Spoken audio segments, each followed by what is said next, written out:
पाठ 14 नेहरू तारामंडल। पाठ प्रवेश। तारामंडल रहस्यमयी दुनिया की झलक दिखाता है। यह ब्रह्मांड और ग्रहों उपग्रहों की विभिन्न गतिविधियों की प्रस्तुति करता है। नैतिक ने नेहरू तारामंडल में जाकर जो अनुभव किया वह इस पाठ में बताया गया है। नैतिक, तुम अभी तक सो रहे हो? जल्दी उठो, आज हमें घूमने के लिए भी तो बाहर जाना है। चाचा जी ने नैतिक को जगाते हुए कहा। चाचा जी, आज तो रविवार है, थोड़ा और सोने दीजिए ना। नैतिक ने ऊँघते हुए कहा। चाचा जी बोले, बेटा, सोने से क्या हासिल हो जाएगा? अगर समय पर उठ गए तो तुम्हें ब्रह्मांड, तारे, उल्का आदि के बारे में जानकारी मिल जाएगी। नैतिक की नींद तुरंत भाग गई। हम कहाँ जा रहे हैं? चाचा जी ने बताया। नेहरू तारामंडल। चलो अब जल्दी से तैयार हो जाओ। दोनों तैयार होकर घर से निकल जाते हैं। वहां पहुंचकर चाचा जी दोनों के लिए टिकट लेते हैं। नैतिक देखता है कि वहां और भी बच्चे अपने परिवार के साथ पहुंचे हुए हैं। सबसे पहले हम स्काई थिएटर में प्रवेश करते हैं। हमें कार्यक्रम देखने के लिए एक चश्मा दिया। इसकी छत अर्धगोलाकार गुंबद जैसी है। हम अपनी टिकट के अनुसार सीट पर बैठ जाते हैं। यहाँ एक कॉस्मिक शो शुरू होने वाला है। पर यह क्या, यहाँ तो कोई स्क्रीन नहीं है। फिर कार्यक्रम किस पर दिखाएंगे?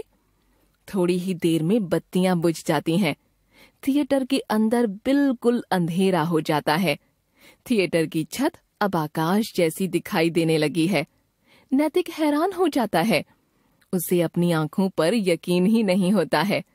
ऐसा लगता है कि मानो बैठे बैठे ही अंतरिक्ष में पहुंच गया हो। वहां कई ब्लैक होल, आकाश गंगाएं, अंतरिक्ष वर्षा, उल्का पिंड आदि दिखाए जाते हैं। इस कार्यक्रम में तारे का जीवन चक्र दिखाया गया। इसमें बताया गया कि एक तारे की उम्र 1 अरब वर्ष से 10 अरब वर्ष तक हो सकती है। जो तारा जितना विशाल होता है उसकी उम्र उतनी ही कम होती है। यह कार्यक्रम कुल 45 मिनटों तक चला। चाचा जी ने बताया कि यह प्रोजेक्टर की सहायता से दिखाया गया है। वहां से बाहर निकलकर नैतिक बोला, चाचा जी, क्या कमाल का कार्यक्रम था। ऐसा लग रहा है कि मैं अभी अभी अंतरिक्ष से पृथ्वी पर आया हूँ। चाचा जी मुस्कुराते हुए बोले, अच्छा, चलो अब प्रदर्शनी देखते हैं। नैतिक ने पूछा, इसमें क्या दिखाया जाएगा? चाचा जी बोले, बेटा, इसमें फोटो और पेंटिंग के माध्यम से ग्रहों के बारे में समझाया गया है। नैतिक को पेंटिंग्स देखकर समझ आता है कि चंद्रमा का अपना कोई प्रकाश नहीं होता। वास्तव में वह सूर्य के प्रकाश से चमकता है।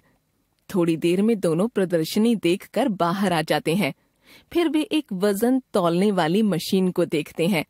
यह मशीन बताती है कि यदि हम चंद्रमा या बृहस्पति ग्रह पर जाएं, तो हमारा वजन कितना होगा। वहाँ वजन तौलने के लिए लंबी कतार लग गई थी।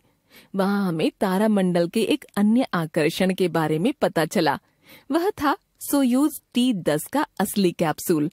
यह वही कैप्सूल है जिसमें पहले भारतीय अंतरिक्ष यात्री राकेश शर्मा अंतरिक्ष यात्रा के बाद वापस आए थे। यह देखकर नैतिक अपने मन में अंतरिक्ष यात्री बनने का इरादा मजबूत कर लेता है। बाहर निकलकर देखा तो वहाँ 2-3 दूरबीन रखे हुए थे।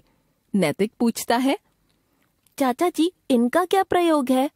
वे बताते हैं, बेटा, इनका इस्तेमाल सूर्य ग्रहण, चंद्र ग्रहण या अन्य खगोलीय घटनाओं की जांच और प्रदर्शनी के लिए किया जाता है। टीवी या समाचार पत्रों के मुकाबले अपनी आंखों से ऐसी घटनाओं को देखना काफी रोमांचक लगता है। वाह चाचा जी, तो आज हम इससे क्या देखेंगे? नैतिक ने खुशी से उछलते हुए पूछा। वे बताते हैं, बेटा, सूचना तो ये है कि अभी थोड़ी ही देर में उल्का पिंडों की बारिश शुरू होने वाली है। हम ये घटना देखेंगे। ये उल्का पिंड क्या होते हैं? नैतिक पूछता है। चाचा जी मुस्कुराकर बताते हैं, अरे वही जिसे तुम टूटता हुआ तारा कहते हो। नैतिक दूरबीन की सहायता से उल्का पिंडों की बारिश देखता है।